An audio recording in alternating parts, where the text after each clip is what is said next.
ನಮಸ್ಕಾರಗಳು. ಇಂದು ನಾವು ಅವ್ಯಯಗಳ ಬಗ್ಗೆ ತಿಳಿದುಕೊಳ್ಳೋಣ. ಕೆಲವು ಉದಾಹರಣೆಗಳನ್ನು ನೋಡೋಣ.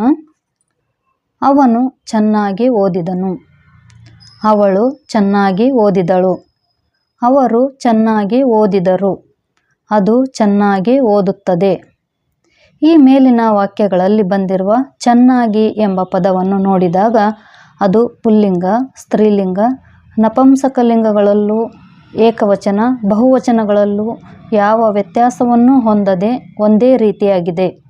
ಚೆನ್ನಾಗಿ ಎಂಬುದರ ಮೇಲೆ ಯಾವ ವಿಧವಾದ ಪ್ರತ್ಯಯಗಳನ್ನು ಹಚ್ಚಲಾಗುವುದಿಲ್ಲ. ಇದು ನಾಮಪದದ ಹಾಗೂ ಕ್ರಿಯಾಪದಗಳ ಹಾಗೆ ರೂಪದಲ್ಲಿ ಯಾವ ಭೇದವನ್ನೂ ಹೊಂದುವುದಿಲ್ಲ.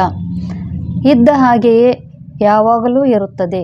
ಹೀಗೆ ಲಿಂಗ, ವಚನ, ವಿಭಕ್ತಿಗಳಿಂದ ಯಾವ ವ್ಯತ್ಯಾಸವನ್ನೂ ಹೊಂದದ ಅನೇಕ ಶಬ್ದಗಳನ್ನು ಭಾಷೆಯಲ್ಲಿ ಬಳಸುತ್ತೇವೆ. ಸುಮ್ಮನೆ, ನೆಟ್ಟಗೆ, ಮೆಲ್ಲಗೆ, ಸುತ್ತಲೂ, ತರುವಾಯ, ಇಲ್ಲ ಇವೆಲ್ಲವುಗಳ ಇದೇ ವರ್ಗಕ್ಕೆ ಸೇರಿದವುಗಳು. ಇಂಥವುಗಳನ್ನು ಅವ್ಯಯ ಎಂದು ಕರೆಯಲಾಗುತ್ತದೆ. ನಾಮಪದ, ಕ್ರಿಯಾಪದಗಳಂತೆ ಲಿಂಗ, ವಚನ, ವಿಭಕ್ತಿಗಳಿಂದ ರೂಪಭೇದವನ್ನು ಹೊಂದದೆ ಏಕರೂಪವಾಗಿರುವ ಶಬ್ದಗಳು ಅವ್ಯಯಗಳೆನಿಸುವವು. ಇಂಥ ಅವ್ಯಯಗಳು 8 ಪ್ರಕಾರಗಳಲ್ಲಿರುತ್ತವೆ. 1. ಸಾಮಾನ್ಯಾವ್ಯಯ ಅಥವಾ ಸಾಮಾನ್ಯಾರ್ಥಕ ಅವ್ಯಯ ಎಂತಲೂ ಕರೆಯುತ್ತಾರೆ. ಅನುಕರಣಾವ್ಯಯ, ಭಾವಸೂಚಕಾವ್ಯಯ, ಕ್ರಿಯಾರ್ಥಕಾವ್ಯಯ, ಸಂಬಂಧಾರ್ಥಕಾವ್ಯಯ, ಕೃದಂತಾವ್ಯಯ, ತದ್ಧಿತಾಂತಾವ್ಯಯ, ಅವತರಣಾರ್ಥಕಾವ್ಯಯ ಇತ್ಯಾದಿ. ಈಗ ಒಂದೊಂದಾಗಿ ವಿವರವಾಗಿ ತಿಳಿಯೋಣ. ಮೊದಲನೇದಾಗಿ ಸಾಮಾನ್ಯಾವ್ಯಯಗಳು. ಯಾವುದಾದರೊಂದು ಕ್ರಿಯೆ ನಡೆದ ರೀತಿಯನ್ನು ಹೇಳುವಂಥ ಅವ್ಯಯಗಳು ಸಾಮಾನ್ಯಾವ್ಯಯಗಳು. ಇವು ಪ್ರಾಯಶಃ ಕ್ರಿಯೆಗೆ ವಿಶೇಷಣಗಳಾಗಿರುತ್ತವೆ. ಉದಾಹರಣೆಗೆ ತಟ್ಟನೆ, ಚೆನ್ನಾಗಿ, ನೆಟ್ಟಗೆ, ಬಿಮ್ಮಗೆ, ಬಿಮ್ಮನೆ, ಸುಮ್ಮನೆ, ಸುಮ್ಮನೆ, ಸುಮ್ಮಗೆ, ಕಮ್ಮನೆ, ಕಮ್ಮಗೆ, ಬೇಗನೆ, ಮೆಲ್ಲಗೆ, ಮೆಲ್ಲನೆ, ಸೊಗಸಾಗಿ, ಸಲೆ, ಕರು, ಹಾಗೆ, ಹೀಗೆ, ಅಂತೂ, ಇಂತೂ, ಬೇರೆ, ಬಳಿಕ, ತರುವಾಯ, ಇನ್ನು, ಒಡನೆ, ಕೂಡಲೇ, ಬೇಗ, ಸುತ್ತಲೂ ಇತ್ಯಾದಿ. ಇವೆಲ್ಲವೂ ಸಾಮಾನ್ಯಾವ್ಯಯಗಳಾಗಿವೆ. ಎರಡನೆಯದಾಗಿ ಅನುಕರಣಾವ್ಯಯ.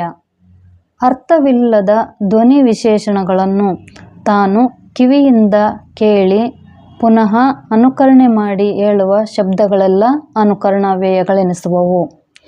ಉದಾಹರಣೆಗೆ ರಪರಪ ಮಳೆ ಬಂದಿತು, ನೀರು ದಬದಬ ಬಿದ್ದಿತು. ಇಲ್ಲಿ ರಪರಪ, ದಬದಬ ಇವು ಅನುಕರಣಾವ್ಯಯಗಳು. ಇದರಂತೆ ಚಟಚಟ, ಕರಕರ, ಸಿಮಿಸಿಮಿ, ದಗದಗ, ತಟತಟ, ರೊಯ್ಯನೆ, ಸುಯ್ಯನೆ, ಗುಳುಗುಳು, ಗುಡುಗುಡು, ದಡದಡ ಇತ್ಯಾದಿ ಪದಗಳು ಅನುಕರಣಾವ್ಯಯಕ್ಕೆ ಉದಾಹರಣೆಯಾಗಿವೆ. ಮೂರನೆಯದು ಭಾವಸೂಚಕಾವ್ಯಯ. ಮನಸ್ಸಿನಲ್ಲಿ ಉಂಟಾಗುವ ಕೋಪ, ದರ್ಪ, ದುಃಖ, ಮೆಚ್ಚುಗೆ, ಆಕ್ಷೇಪ, ತಿರಸ್ಕಾರ ಇತ್ಯಾದಿ ಭಾವನೆಗಳನ್ನು ವ್ಯಕ್ತಪಡಿಸುವಾಗ ಕೆಲವು ಅರ್ಥವಿಲ್ಲದ ಶಬ್ದಗಳನ್ನು ಬಳಸುತ್ತೇವೆ. ಇವನ್ನು ಭಾವಸೂಚಕಾವ್ಯಯ ಎನ್ನುವರು. ಇವಕ್ಕೆ ನಿಪಾತ್ಯಾವ್ಯಯಗಳು ಎಂದು ಹೆಸರು. ಉದಾಹರಣೆಗೆ ಅಯ್ಯೋ, ಎಲಾ, ಅಕಟಕಟ, ಆಹಾ, ಭಲೆ, ಬಳಿರೆ, ಛೆ, ಥೂ, ಅಬ್ಬಾ, ಆಹಾ, ಓಹೋ, ಹೋಹೋ, ಎಲೋ, ಓ, ಏ, ಆ, ಹ ಹ ಹ ಇತ್ಯಾದಿ. ಇವೆಲ್ಲವೂ ಭಾವಸೂಚಕಾವ್ಯಯಗಳಾಗಿವೆ. ನಾಲ್ಕನೆಯದು ಕ್ರಿಯಾರ್ಥಕಾವ್ಯಯಗಳು. ಕ್ರಿಯಾಪದದ ಸ್ಥಾನದಲ್ಲಿ ನಿಂತು ವಾಕ್ಯದ ಅರ್ಥವನ್ನು ಪೂರ್ಣಗೊಳಿಸುವ ಕೆಲವು ಅವ್ಯಯಗಳು ಕ್ರಿಯಾರ್ಥಕಾವ್ಯಯಗಳೆನ್ನುವರು. ಉದಾಹರಣೆಗೆ ಉಂಟು, ಬೇಕು, ಬೇಡ, ಅಲ್ಲ, ಹೌದು, ಹೌದು, ಸಾಕು, ಇಲ್ಲ ಇತ್ಯಾದಿ. ಈ ಕ್ರಿಯಾರ್ಥಕಾವ್ಯಗಳನ್ನು ಅಂದರೆ ಕ್ರಿಯಾಪದದ ಸ್ಥಾನದಲ್ಲಿ ನಿಂತು ವಾಕ್ಯವನ್ನು ಪೂರ್ಣಗೊಳಿಸುವಂಥವು.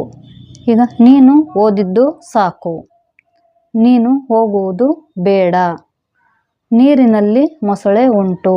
ಈ ರೀತಿ ಪದಗಳು ಕ್ರಿಯಾಪದದ ಸ್ಥಾನದಲ್ಲಿ ನಿಂತು ವಾಕ್ಯವನ್ನು ಪೂರ್ಣಗೊಳಿಸುವಂಥ ಅವ್ಯಯಗಳೇ ಕ್ರಿಯಾರ್ಥಕ ಅವ್ಯಯಗಳು.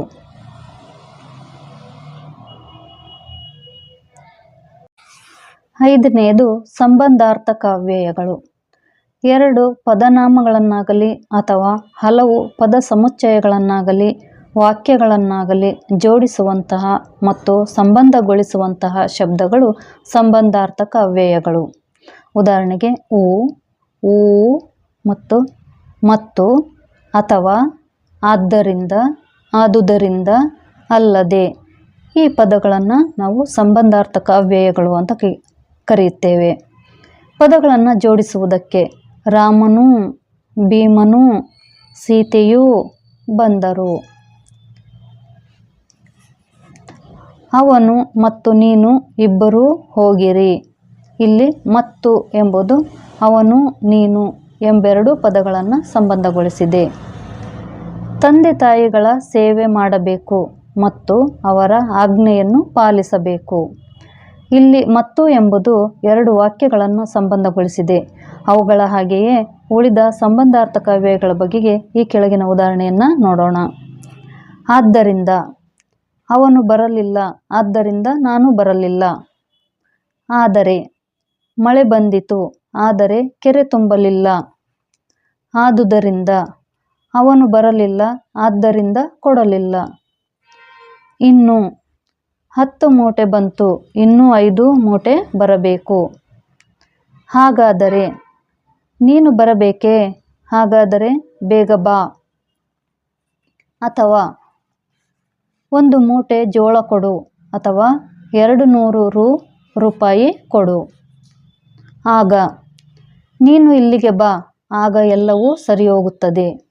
ಮೇಲಿನ ಈ ವಾಕ್ಯಗಳ ಅವ್ಯಯಗಳ ಎರಡು ವಾಕ್ಯಗಳನ್ನು ಸಂಬಂಧಗೊಳಿಸಿದ ಸಂಬಂಧಾರ್ಥಕ ಅವ್ಯಯಗಳೆಂದು ತಿಳಿಯಲಾಗುತ್ತದೆ.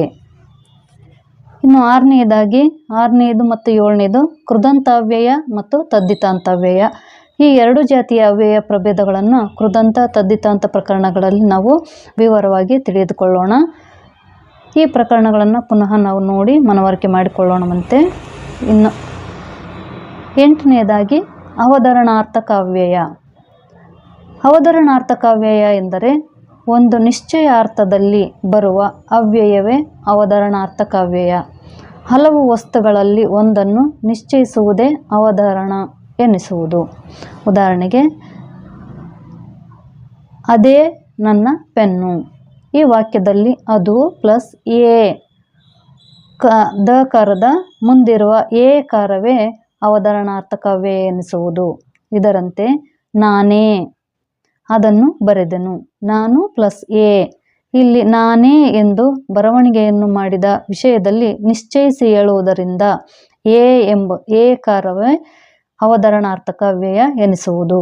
ಇಲ್ಲಿ ಎ ಕಾರವೇ ಅವತರಣಾರ್ಥಕ ಅವ್ಯಯ ಅಂದರೆ ಅದುವೇ, ನಾನೇ, ಅವನೇ, ಅವಳೇ, ಈ ರೀತಿ ಒಂದು ನಿಶ್ಚಯಾರ್ಥದಲ್ಲಿ ಹೇಳುವಂತಹ ಪದಗಳೇ ಅವತರಣಾರ್ಥಕ ಅವ್ಯಯಗಳು.